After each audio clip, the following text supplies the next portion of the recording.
이야기는 60대 여성 김 씨의 이야기입니다. 남편을 먼저 떠나보낸 이후 하루가 유난히 길어졌다는 그녀. 집에만 있다 보니 우울감도 심해졌다는데요. 그러던 어느 날 문득 신발장 한 켠에 고이 놓여있던 등산화가 눈에 들어왔습니다. 젊을 때 남편 손을 잡고 종종 오르던 산. 망설이던 그녀는 등산 모임에 가입하게 됐는데요. 어머, 이 언니 오늘 처음 온 언니네. 반가워요. 저는 미스 리예요. 언니, 우리 사이좋게 지내요.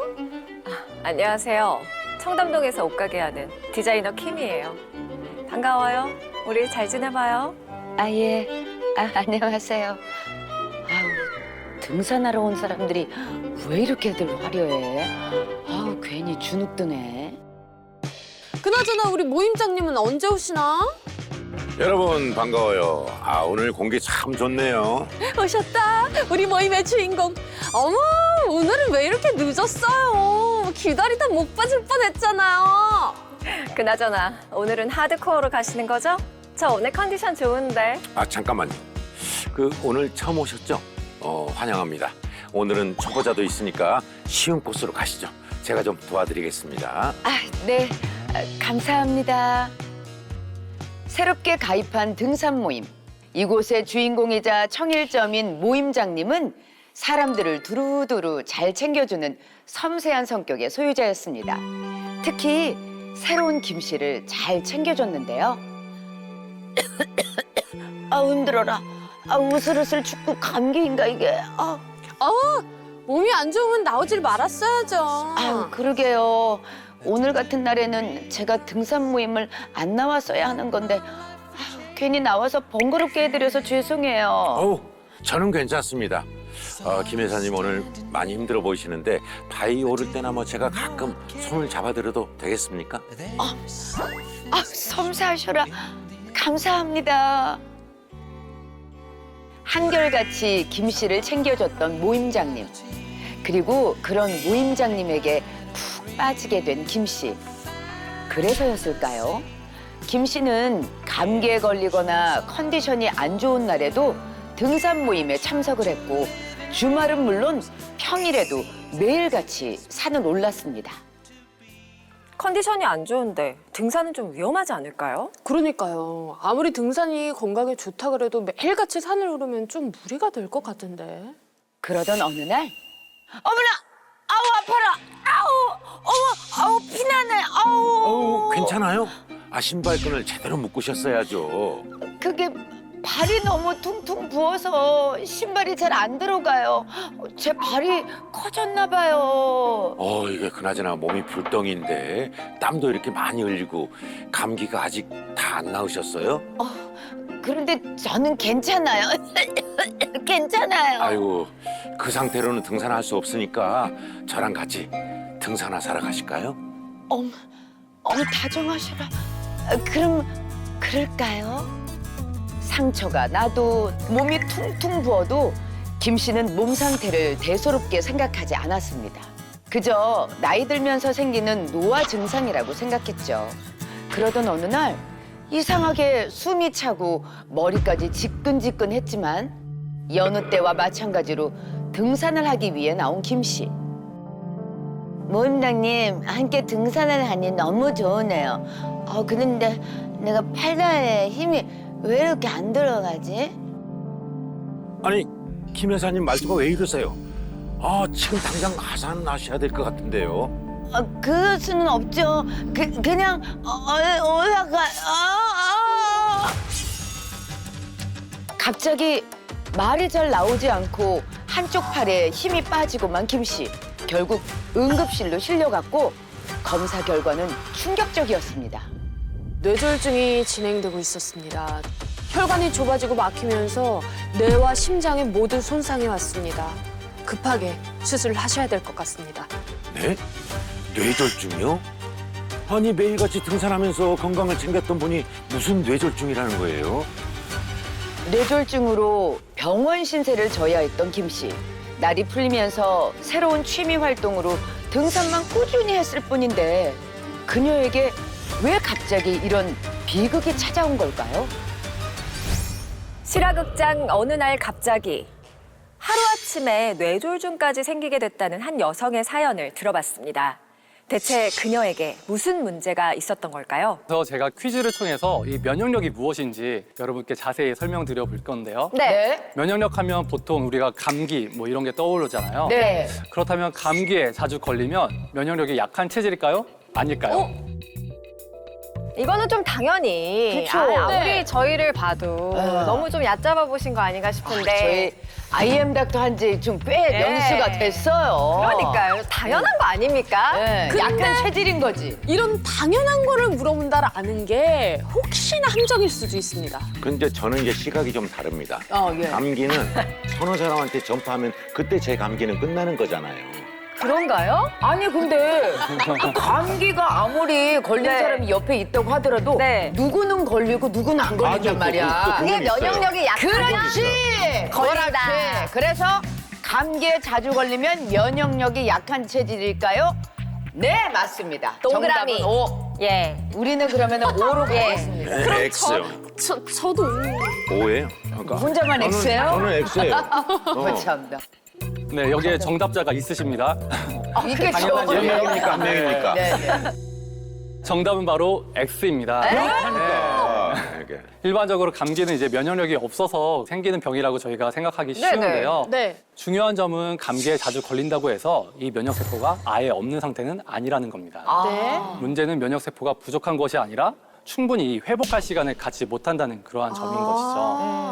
예를 들어서 환절기에는 낮과 밤에 이 기온차가 커지면서 우리 몸은 하루에도 여러 번 체온과 혈관 상태를 조절을 해야 합니다. 네. 이 과정에서 면역세포 역시 계속해서 활동하게 되고 제대로 쉬지 못한 채 소모되기가 쉽겠죠.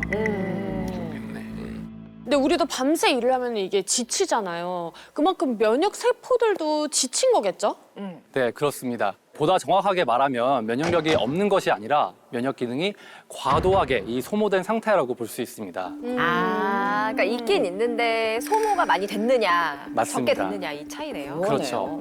또 하나 중요한 점은 우리 몸이 보내는 첫 신호가 반드시 감기로 나타나지는 않는다는 겁니다. 네. 대부분의 경우 괜히 쉽게 피로해지거나 또 몸이 무겁게 느껴지거나 뭐 얼굴이나 이런 손이 잘 붓거나 네. 또 회복이 예전보다 느려지는 그런 변화가 먼저 나타나게 되는데요. 네.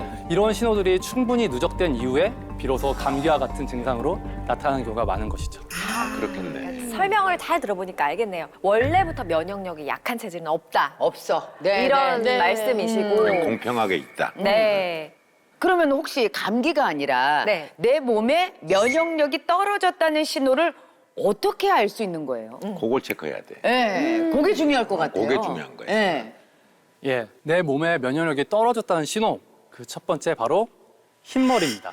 네? 흰머리요? 아니 제가 어제 머리 자르고 왔는데 네. 머리 자르는데 흰머리가 많이 있더라고 그래서 염색을 했어요. 아이고야. 아니 근데 이 흰머리는 노화의 신호지. 그렇지. 면역력이 떨어진 신호라고 하니까 정말 좀 약간 좀 위축됩니다. 그러니까요. 아니 저는 오늘 염색하고 그랬어요? 왔거든요. 저는 MC분들이 너무 어려 보이셔서 흰머리랑 전혀 관련이 없는 분들이라 생각했는데 작전 세력이 들어가 있는 겁니다. 네, 사실 저도 흰머리가 나고 네. 몇 해 전에 아주 스트레스를 많이 받았을 때 흰머리가 아주 많이 난 적이 있어요. 그건 있더라고. 진짜 네. 있어요.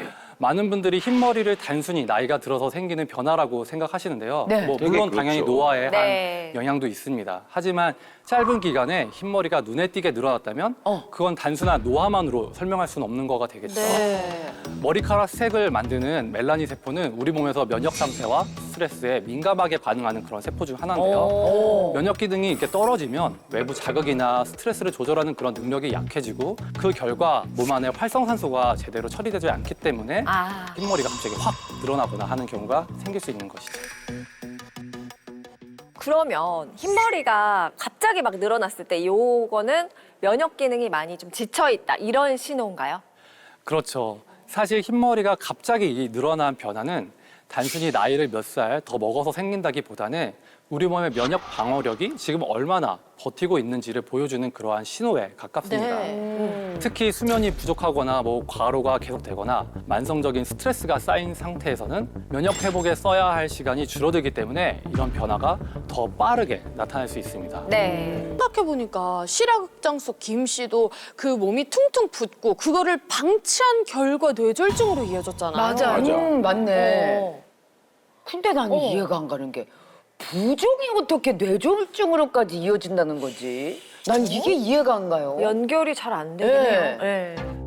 뇌는 우리 몸에서 이 혈류 변화에 가장 예민하게 반응하는 장기로 혈액 흐름이 조금만 흔들려도 바로 영향을 받습니다. 네, 그런데 부종이 반복된다는 건 말초에서 시작된 순환 문제가 이미 하루 이틀 수준을 넘어섰다는 걸 의미하는 거겠죠. 네. 이 순환 저하는 시간이 지날수록 몸의 중심부, 결국 뇌혈관으로까지 영향을 미칠 수 있습니다. 문제는 이 과정이 아주 조용히 진행된다는 건데요. 혈관벽이 붓고 가라앉는 일이 반복되면 눈에 보이지 않는 미세 손상이 쉽게 계속 쌓이게 됩니다. 아니 진짜 혈관이라 통증도 없을 것 같아요. 네. 그러게. 네. 여기에 이 혈액 흐름이 느려지면서 작은 혈전이 만들어질 가능성도 점점 높아지는데요. 오. 이 혈전이 뇌로 가는 혈관을 막게 되면 그 순간 뇌경색이 발생할 수 있습니다. 뇌경색. 또 이미 혈관이 약해진 상태라면 갑작스러운 혈압 변화나 아침 저녁 기온차 같은 자극 하나만으로도 혈관이 버티지 못하고 뇌출혈로 이어질 수 있게 되는 것이죠. 네. 그러니까 요즘같이 기온차가 클 때는 더 위험하다는 거잖아요. 나 정말 이게 너무 무섭다. 그러게요. 나만 하겠소. 예. 예. 어떡하지? 네. 더 무서운 점은 이 뇌졸중은 예고 없이 찾아오고 단 몇 분 사이에도 뇌세포가 빠르게 손상된다는 겁니다. 그래서 더 무서워요. 네. 그래서 순환 장애와 부종이 오래된 분일수록 네. 관리가 시급합니다. 따라서 환절기에 반복되는 부종이 있다면 단순히 불편한 증상 정도로 여기지 마시고 네. 뇌로 가는 길이 이미 위험해지고 있을 수 있다는 경고로 생각해 보셔야 할 것입니다. 그렇구나. 그러니까 정리해 보자면 뇌졸중이 오기 전 이상 신호로 나타나는 게 바로 부종이라는 거잖아요. 그러니까 단순히 앞으로 부종을 그냥 쉽게 넘기지 말고 바로 관리 모드로 들어가는 게 이게 딱 정답이겠는데요. 네. 그렇습니다. 앞으로 혈관 건강, 뇌 건강을 잘 지키기 위해서는 부종을 잘 다스리는 게 최우선일 것 같아요. 맞습니다. 네. 네, 이러한 부종, 이 부종의 원인이 사실 굉장히 다양한데요. 그런데 생명과도 직결된 원인이 하나 있습니다. 네. 바로 알부민 부족입니다. 알부민 부족. 알부민 네. 중요하죠? 알부민은 우리 혈액 속에 가장 많이 들어있는 이러한 단백질로 네. 흔히 말해 몸속 영양소와 수분을 책임지는 이 배달부이자 관리자 역할을 합니다. 네. 음식으로 섭취한 영양소, 호르몬, 항산화 물질 등을 필요한 곳까지 안전하게 운반하는 게 바로 알부민이 하는 역할인데요. 네. 그리고 알부민은 혈관 안에서 수분을 단단히 붙잡아두는 힘을 만들어주는 아주 중요한 단백질입니다. 네. 한마디로 알부민은 혈관 속 수분이 밖으로 새지 않게 꽉 잡아주는 그런 수분 자석 같은 역할을 하는 거죠. 네. 수분 자석. 이 힘이 있어야 혈관 속 수분이 밖으로 새지 않고 혈관 투과성도 증가하지 않는데요. 그래야 혈액의 흐름과 압력이 안정적으로 유지되겠죠. 네. 네. 그런데 문제는 알부민 수치가 떨어졌을 때입니다. 알부민이 부족해지면 혈관은 수분을 잡아둘 그러한 힘을 잃게 되고 그 결과 수분이 혈관 밖으로 빠져나가서 부종이 생기기 시작합니다. 그럼 심할 경우에는 다리, 복부는 물론 내부 장기까지 쉽게 붓는 상태가 되는 것이죠. 장기까지요? 어머나. 부종이 저렇게 무서운 거였어요? 아니 나는 저기 종아리에 보조개가 있는 줄 알았네. 아이고. 네, 배가 아니, 저렇게 빵빵할 수가 저게 이렇게 있나? 눌렀는데 네. 안 나오는 거예요? 그런 부종의 형태도 있죠. 복원이 잘 안 될 정도고 지금 배도 지금 부은 거잖아요. 이게 그냥 네. 중년 남성들의 배가 아니라 이게 부어서 맞습니다. 생긴 배라 있는 네. 거죠? 저러면 위험해진다는 거잖아요. 와. 네, 많이 위험한 상태의 사진이죠. 아니 이게 부종은 무조건 막아야 되겠네요. 너무 충격적인데. 아니 그렇다면 부종을 진짜 막아야 되는데 네. 그러려면 어떻게 해야 할까요, 선생님? 네, 이 봄이 되면 날씨가 따뜻해지고 몸도 가벼워지는 느낌이 이렇게 드니까 네. 갑자기 이 운동량을 확 늘리거나 평소보다 훨씬 많이 움직이는 그런 분들이 많이 계세요. 맞아요. 네. 많이 있죠. 마치 세상에. 나비처럼 날아가고 싶잖아요. 아니 1월 1일 날 우리가 운동하겠다 작심을 했는데 너무 추우니까 안 맞습니다. 했다가 그죠? 네. 날씨 따뜻하니까 그래 못했던 거 한 번에 그냥 요이 딱 하는데. 예. 그런데 이 환절기에는 몸이 아직 완전히 적응하지 못한 상태이기 때문에 사연 속 사례자처럼 무리하게 몸을 움직이면 오히려 부종이 더 심해지거나 몸이 더 쉽게 지칠 수 있습니다. 몰랐어요. 그래서 운동은 땀이 비 오듯 나는 정도보다는 숨이 살짝 찰 정도 네. 하고 나서 뭐 개운하다 싶은 선에서 끝내는 게 좋고요. 네. 그리고 또 하나, 체온을 급격하게 떨어뜨리지 않는 것이 중요합니다. 네. 환절기에는 낮에는 따뜻하고 또 아침 저녁으로는 기온이 빠르게 떨어지기 때문에 체온이 짧은 시간 안에 크게 변하는 상황이 자주 생기는데요. 네. 이렇게 체온 변화가 급격해지면 몸은 그에 맞춰서 빠르게 적응을 해야 하고 그 과정에서 혈관과 면역 시스템에 부담이 가해질 수 있거든요. 그래서 이 시기에는 두꺼운 옷 한 벌로 버티기보다는 얇은 옷을 여러 겹 입고 체온 변화가 서서히 이루어질 수 있도록 만들어주는 것을 추천드립니다. 네. 가디건이나 외투 꼭 챙겨야 돼요. 그러니까요. 예. 네네. 오늘 말씀 잘 기억하겠습니다. 마지막으로 좀 하시고 싶은 당부의 말씀이 있다면요? 환절기에는 뭐 조금 불편한 정도니까 괜찮겠지 하고 넘기기 쉬운 그런 것들이 많은데요. 하지만 이 시기에 나타나는 피로, 부종, 뭐 회복 저하 같은 신호들은 몸이 보내는 중요한 메시지일 수도 있습니다. 네. 특히 평소에 건강하다고 생각하셨던 분일수록 이런 신호를 더 쉽게 놓칠 수 있거든요. 그래서 환절기만큼은 몸이 보내는 작은 신호를 한 번 더 살펴보고 무리하지 않고 회복할 시간을 챙기는 것이 가장 기본이면서도 가장 중요한 건강 관리라고 말씀드리고 싶습니다. 네. 먼저 알부민의 역할에 대한 이해를 돕기 위해서 시연 영상을 준비해봤습니다. 네, 여기 인체 그림이 보이시죠? 네. 네네. 네, 호스를 우리의 혈관, 구슬은 영양소, 그리고 물은 알부민으로 한번 가정해 볼게요. 만약 알부민이 부족하면 혈류의 흐름이 막히면서 우리 몸 구석구석에 영양소를 제대로 전달하지 못하는 모습을 볼 수 있습니다. 아우, 답답해, 답답해. 그런데 만약에 알부민이 풍부하다면 어떻게 풍부하다면? 될까요? 오! 이야. 야, 뻥 뚫리네요, 뻥. 와, 알부민이 그냥 뭐 몸속 곳곳까지 뭐 영양 성분이 배달되는 그런 원리네요. 네. 네, 이처럼 알부민이 충분한 상태에서는 혈류의 흐름이 원활해져서 영양소를 빠뜨리지 않고 빠르고 안전하게 운반하는 것을 알 수 있습니다. 실험 영상 보니까 이제 확실히 이해가 된 것 같아요. 네. 예. 알부민이 우리 몸속에 영양소를 제대로 전달해주는 총알 배송 역할을 해준다.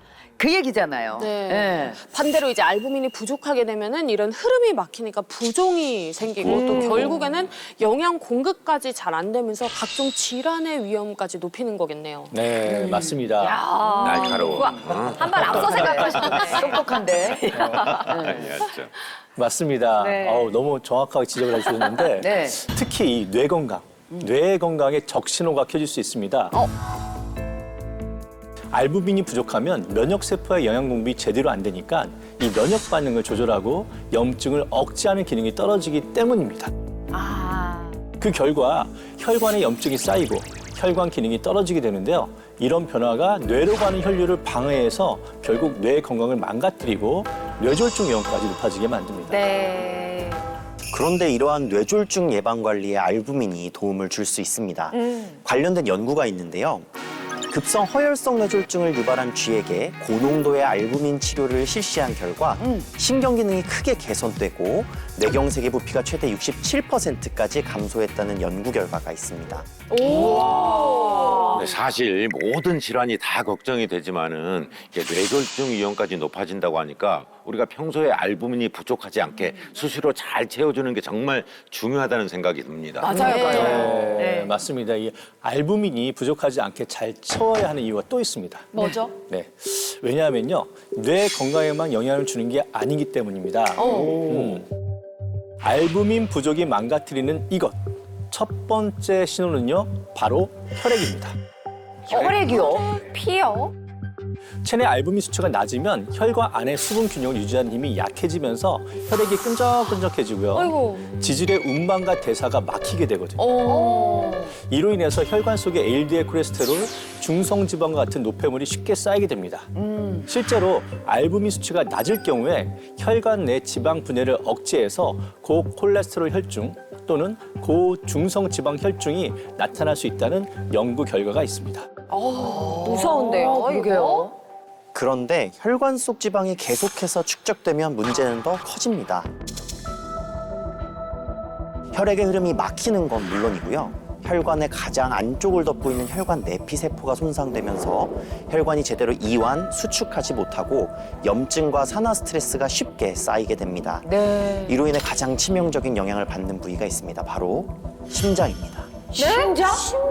아니 심장은 우리의 생명과 직결된 장기잖아요. 그런데 왜 이게 심장까지 위험해진다는 얘기가 되는 거예요? 그러니까요. 이 알부민 부족으로 혈액이 끈적해지고 혈관 내피세포가 손상되면 이 심장으로 가는 산소와 영양 공급이 막히게 되고요. 네. 이 전신으로 혈액을 보내야 하는 심장이 부담이 쌓이면서 심혈관 질환 위험이 커지기 때문이에요. 네. 실제로 이 체내 알부민 농도가 낮은 사람의 경우에 이 심부전이나 심방세동, 관상동맥 질환 등 심혈관 질환에 걸릴 위험이 정상인보다 더 높다는 연구 결과도 있습니다.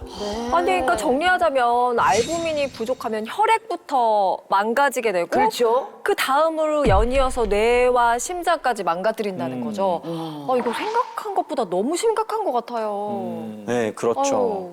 하지만 이런 상황에서 알부민은 혈액과 혈관 내피세포의 기능을 정상화하는데 도움을 줄 수 있습니다. 네네. 관련된 동물 실험이 있는데요.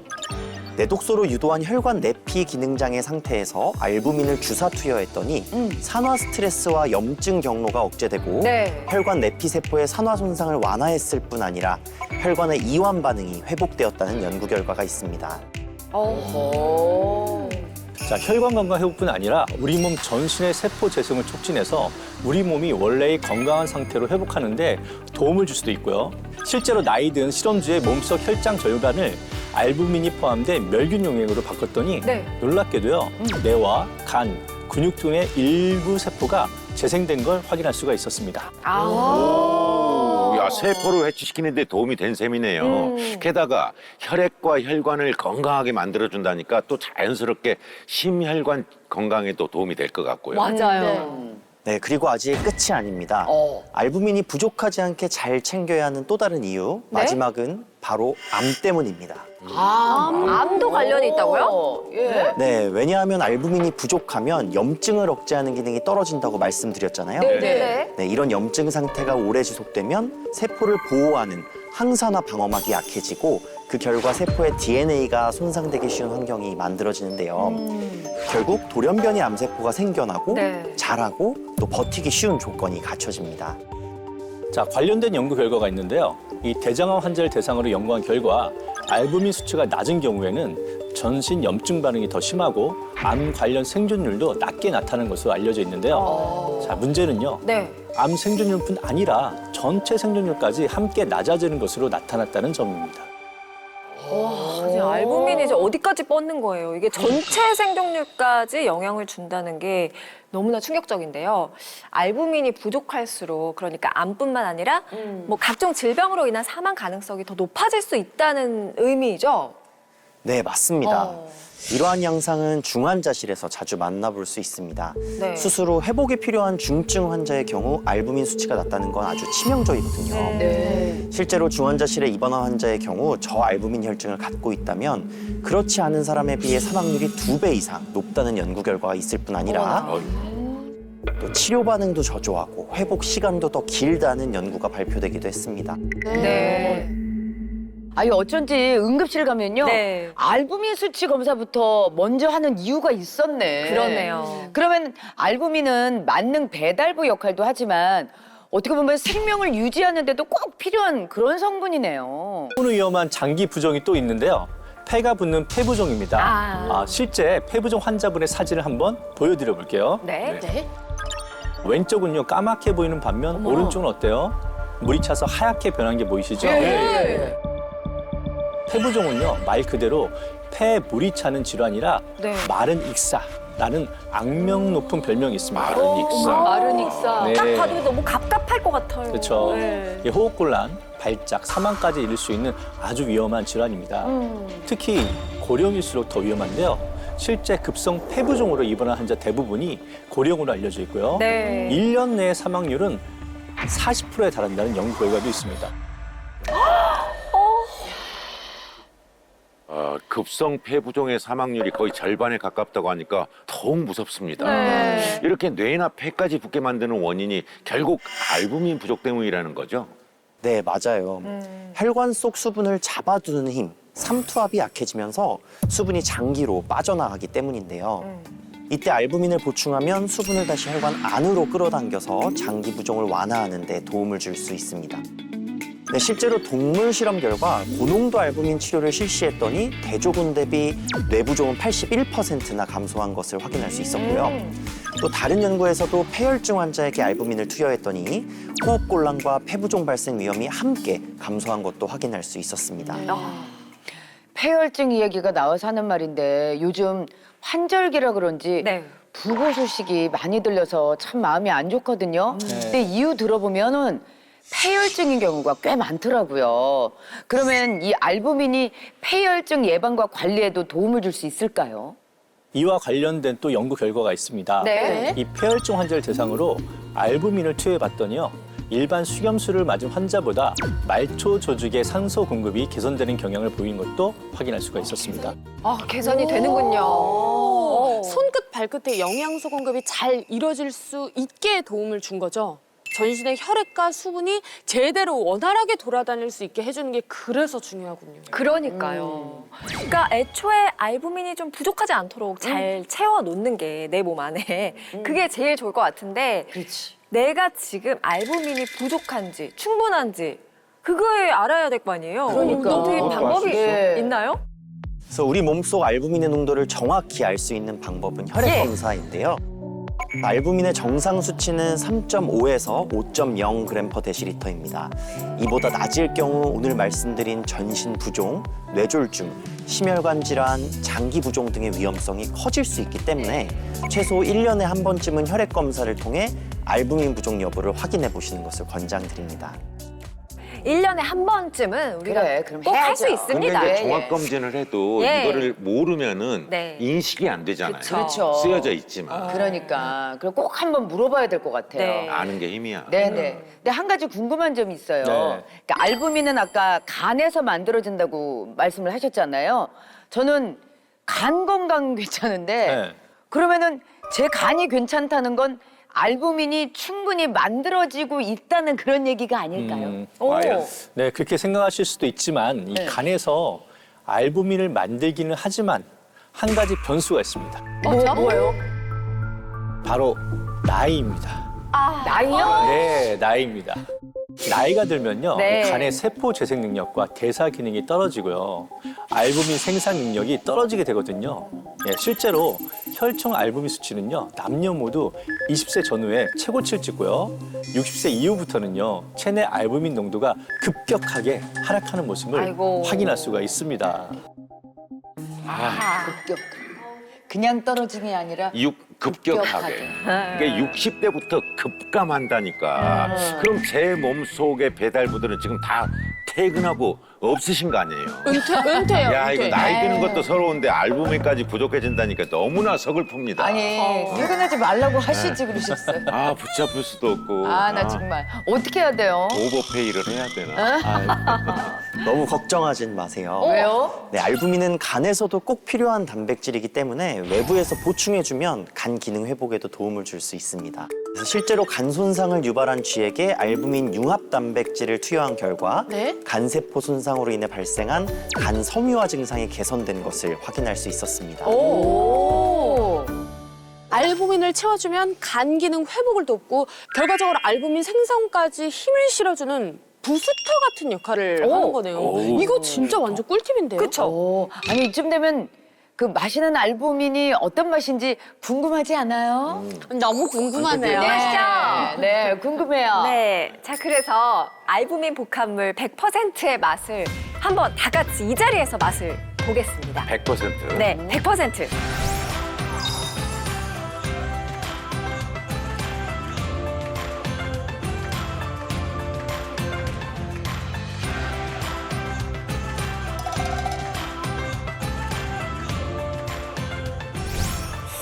향부터 너무 좋은데요? 시원하고?